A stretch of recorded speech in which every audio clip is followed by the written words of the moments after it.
Money. Can't wait to talk to them.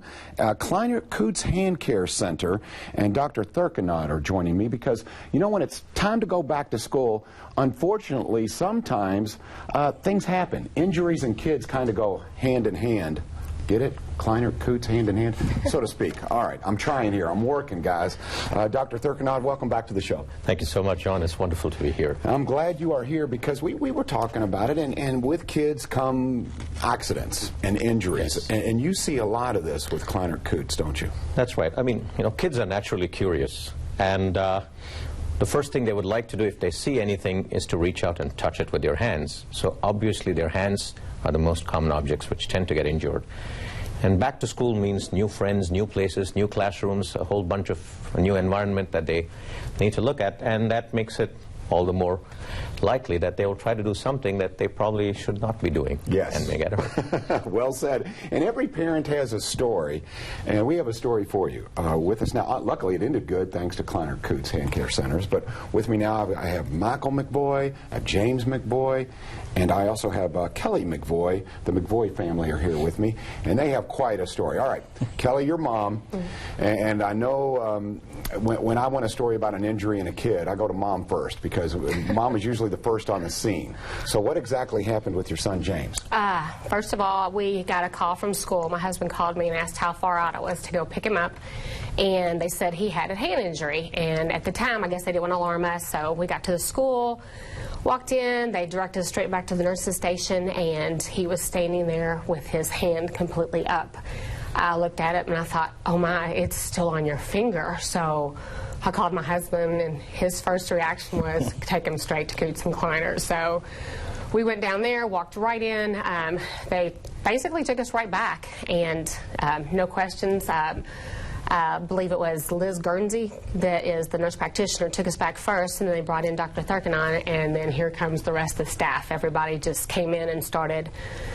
They took a string, did the string test first, and from that point on, I think I went into panic mode. They came in, my husband was holding him the whole time, and he was sitting there, and they gave him a shot of lidocaine. Mom walked out. I was crying, half the staff comforting me. Poor James is inside, and then that's when Dr. Thirkannad started doing all the cutting with the ring cutting. And I'm going to say probably about an hour into it, I was panicked, and 2 hours, he hit it, and bam, it came off. But So Mom was a little worried. Beyond. Dad, because of his training, you probably noticed via there's a picture of the finger there, via his police training. Dad is the assistant police chief with the Jeffersonville Police Department, also a lieutenant colonel. All right, Michael, so you made the right call, and I don't know, she said, take him to Kleiner Coots. That was what you said. Is it because of your experience and you know, or is it because of the reputation in this community, or all of the above? It's a combination of all three. Usually, James is he's had incidents before, so I knew when they called me about him, I said it's probably something. Of course, I could tell how upset Kelly was.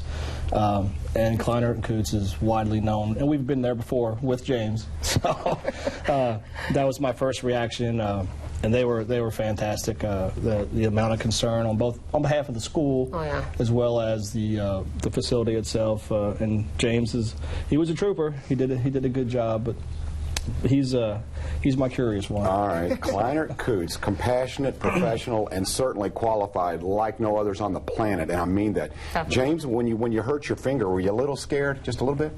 I don't blame you. Did Dr. Thirkannad and all the people there at Kleiner Coots, they all help you? Yes, I love that.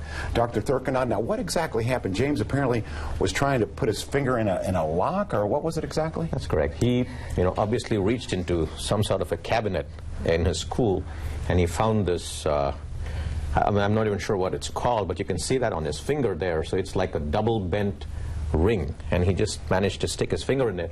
And if I understand right, that it was still on the cabinet, so they had to kind of unscrew this metal part out of the cabinet. Yeah. Now, this is a pretty common injury, but it's a dangerous injury because what has happened essentially is now he has a ring around the finger, and the finger is getting hurt. So the tendency for anything which is injured is to swell up. And when you have a ring around the finger and the finger starts swelling up, it starts tightening and constricting that finger, which means there's a potential for the blood supply to the finger to get cut off.